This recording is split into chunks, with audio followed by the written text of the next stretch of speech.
E aí você que ama anatomia, e aí você que odeia anatomia, me chamo Leonardo Alves e você está na Anatomia do Léo. Hoje a aula é sobre os movimentos escápulo-torácicos. Vamos entender os 8 principais movimentos que acontecem nessa articulação. Com isso, vamos fazer algumas correlações. Quais movimentos são importantes na escápula torácica para que a gente faça uma elevação do braço? Então, vamos para o vídeo. Então vamos lá, iniciar nossa aula. Aqui nós temos a escápula esquerda e a escápula direita. O ângulo superior está mais ou menos a nível de T2 e T3. E o ângulo inferior está mais ou menos a nível de T8 ou T7. Vamos agora para os slides para que a gente possa entender como ocorrem os movimentos. Então vamos lá. Temos aqui então, na tela de vocês agora, está representado um slide que eu peguei de um grande amigo meu e professor Flávio Martins, peguei emprestado. Aqui tem representado o grupo que eu faço parte, que é o grupo de estudos do ombro. Então vamos lá, aqui é a posição de repouso da escápula.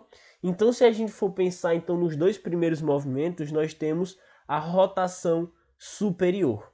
Então o que é que acontece? O ângulo superior vai se aproximar da coluna vertebral, enquanto o ângulo inferior vai se afastar da coluna vertebral. Então quais músculos são responsáveis por esse movimento? Se a gente for pensar no vetor de força, o trapézio superior vai puxar a escápula, tem esse movimento de puxar a escápula, assim como o elevador da escápula, aproximando então o ângulo superior da coluna vertebral. Assim como nós temos o serrátil anterior afastando o ângulo inferior da coluna vertebral.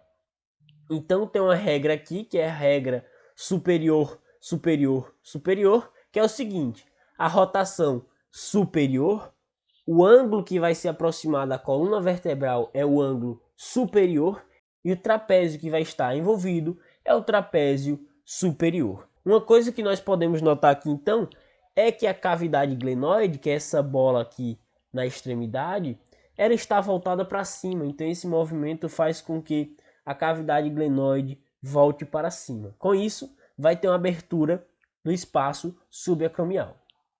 Nós temos aqui então a rotação inferior. O que é que acontece aqui?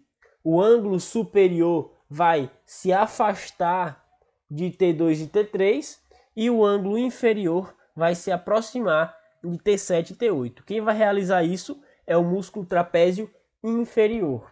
E aí então nós temos a regra inferior, inferior, inferior, onde a rotação inferior é realizada pelo trapézio inferior e o ângulo que vai se aproximar da coluna vertebral é o ângulo inferior. E a rotação superior ela é muito importante para que a gente possa fazer esse movimento de elevação do braço. Já a rotação inferior ela tende a acontecer no movimento que a gente faz a depressão do braço. Novamente temos aqui a posição inicial da escápula.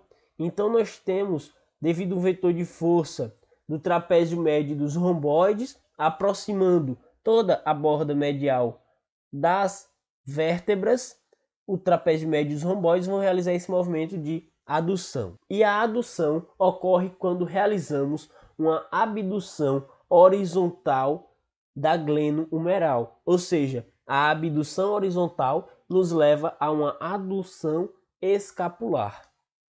Já na abdução escapular, feita pelo serrátil anterior, ela ocorre a partir de uma adução horizontal glenumeral. Vendo agora numa vista superior, a partir de um corte transversal, se a gente for falar de eixo e plano, nós temos que esse movimento que eu vou falar agora ocorre no eixo longitudinal, no plano transverso.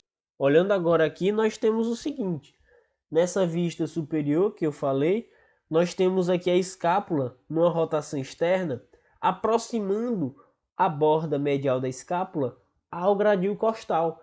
Isso é muito benéfico porque evita aquilo que a gente chama, entre aspas, de escápula alada, tá? Então ela faz com que aproxime a borda medial da escápula, colaborando até para que não exista uma discinese escapular. E aí os músculos que vão realizar esse movimento é o trapézio como um todo, tanto o trapézio médio, superior e inferior, assim como o músculo serrátil anterior. Lembrando que o serrátil ele passa na região anterior da escápula, então ele tem essa capacidade de aproximar a borda medial da escápula, que é sua inserção, aqui do gradil costal. Se a gente for realizar uma rotação externa glenumeral ao lado do corpo, vai acontecer uma rotação externa da escápula também. E a rotação interna é o oposto, é quando tem uma ausência de ativação desses músculos e com isso vai ter um afastamento da escápula, da borda medial da escápula, de uma forma mais precisa, do gradil costal. E isso é o que nós chamamos de winging, que seria justamente esse termo mais adequado para falar da escápula alada. Nessa vista perfil, agora na vista lateral, nós temos a escápula na região mais posterior e o gradil costal. Eu vou mostrar como ficou no slide, isso aqui é para que vocês possam ter uma noção de como vai ficar no slide. Para finalizar agora, mostrando os dois últimos movimentos, e muito importantes quando a gente fala em elevação do braço, porque o tilt anterior ele tem a função de diminuir o espaço subacromial.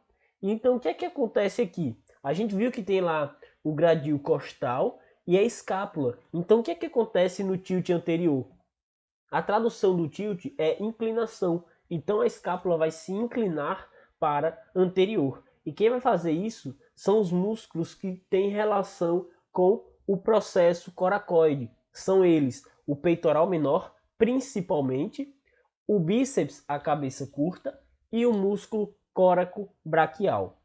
E o tilt anterior tende a acontecer quando a gente realiza uma extensão glenumeral. Já o tilt posterior, ele vai acontecer de uma forma que colabora com a abertura do espaço subacromial. E aí quem vai realizar esse movimento é o trapézio inferior e o serrátil. Então, finalizando nossa aula, só explicando que tem 3 movimentos que são fundamentais na elevação do braço, que é a rotação externa para justamente a escápula ter uma aproximação melhor do gradil costal, a rotação superior, porque vai fazer com que tenha a elevação da cavidade glenoide, abrindo o espaço subacromial, assim como o tilt posterior. Como a gente viu, se o tilt anterior ele vai diminuir o espaço, o tilt posterior vai tender a aumentar o espaço subacromial, o que é benéfico. Esse foi o nosso vídeo, espero que você tenha gostado. Se gostou, deixa seu like, se inscreve no canal, compartilha para os amigos que também vai ser muito importante para mim. Então aguardo vocês no próximo vídeo.